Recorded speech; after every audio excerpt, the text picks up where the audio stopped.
안녕하세요. 오늘은 만성염증과 관련된 질환들을 알아보겠습니다. 만성염증이 있으면 이 염증이 서서히 혈관을 타고 온몸으로 퍼져서 여기저기 여러 질환들을 유발하는 원인으로 작용하는데요. 이러한 만성염증 중에 흔히 가볍게 넘기고 무시하기 쉬운 질환 중에 치주염이 있어요. 치주염은 치아 주위에 생기는 염증인데요. 우선 간단하게 치아 구조를 보면요. 치아는 잇몸 위로 나온 치관이라는 눈에 보이는 부분과 잇몸에 묻혀서 보이지 않는 치근이라는 부분으로 되어 있고, 치관 표면의 흰 부분은 몸에서 가장 딱딱한 에나멜질로 이루어져 있어요.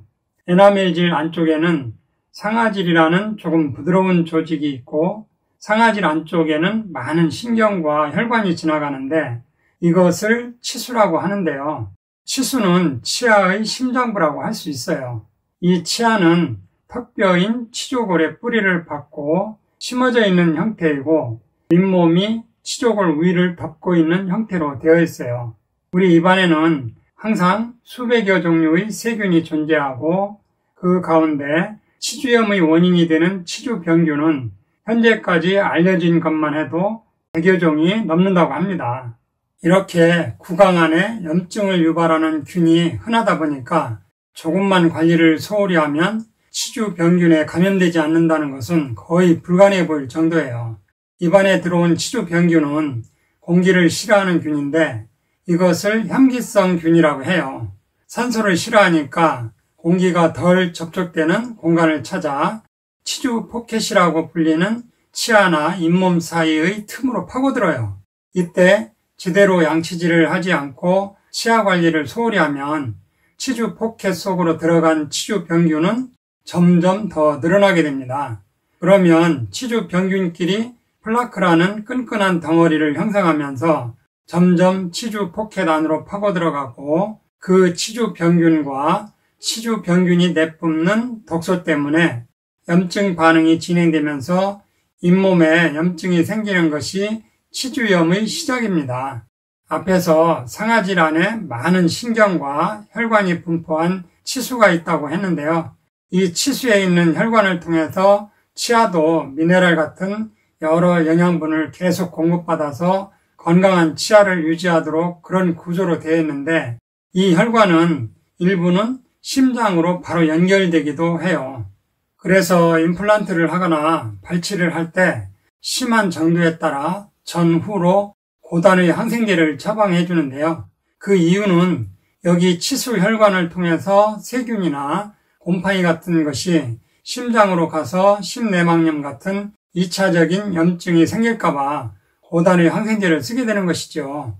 그래서 치주염 같은 만성염증을 제때 치료하지 않고 방치하면 염증이 혈관을 타고 전신으로 퍼져 여기저기 2차적인 질환들을 유발하게 되는데요. 치주염이라는 입안에 만성염증이 있으면 당뇨병, 임산부의 조산이나 저체중아 출산, 협심증, 심근경색, 흡인성 폐렴, 동맥경화, 치매, 류마티스 관절염, 발기부전까지도 발생할 수 있어요.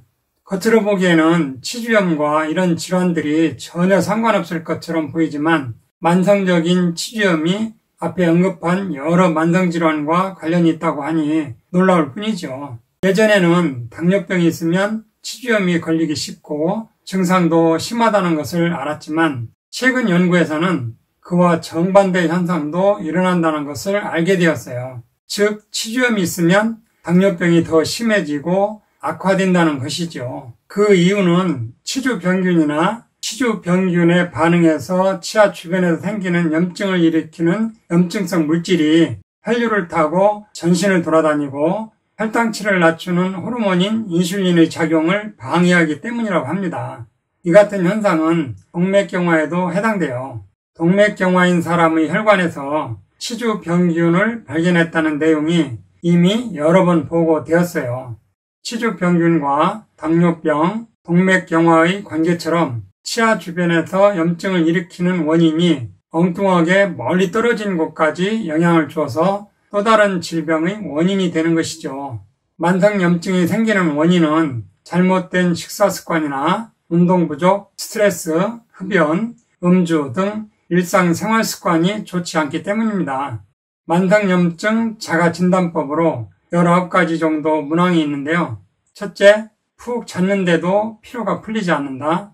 둘째, 치주염이 있다. 세 번째, 가끔 배가 아프다. 네 번째, 피부 트러블이 있다. 다섯 번째, 쉽게 기분이 가라앉는다. 여섯 번째, 걷는 것을 좋아하지 않는다. 일곱 번째, 앉아있는 시간이 길다. 여덟 번째, 담배를 피운다. 아홉 번째, 변비나 설사가 잦다. 열 번째, 쉽게 짜증이 나고 스트레스를 잘 받는다. 11번째, 양치질을 칫솔로만 하고 치실이나 치간 칫솔을 사용하지 않는다. 12번째, 생선보다 고기를 좋아하고 반찬이 육류인 때가 많다. 13번째, 단 것을 좋아하고 간식을 꼭 먹는다. 14번째, 튀김이나 볶은 음식, 패스트푸드, 과자류를 자주 먹는다. 15번째, 채소를 좋아하지 않는다. 16번째, 20세 이후로 체중이 10kg 이상 늘었다. 17번째, 혈당치가 기준치보다 높은 편이다. 18번째, 콜레스테롤 수치가 기준 범위보다 높은 편이다. 19번째, CRP 수치가 기준 범위보다 높은 편이다.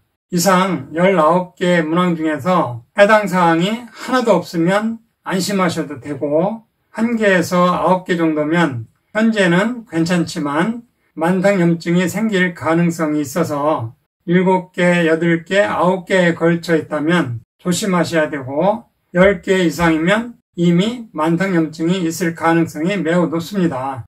생활 패턴, 음식 패턴을 다시 점검해 보시고 건강관리를 잘 하시기 바랍니다. 이상으로 오늘 천약사의 건강과 약 이야기는 여기서 마치겠습니다. 감사합니다.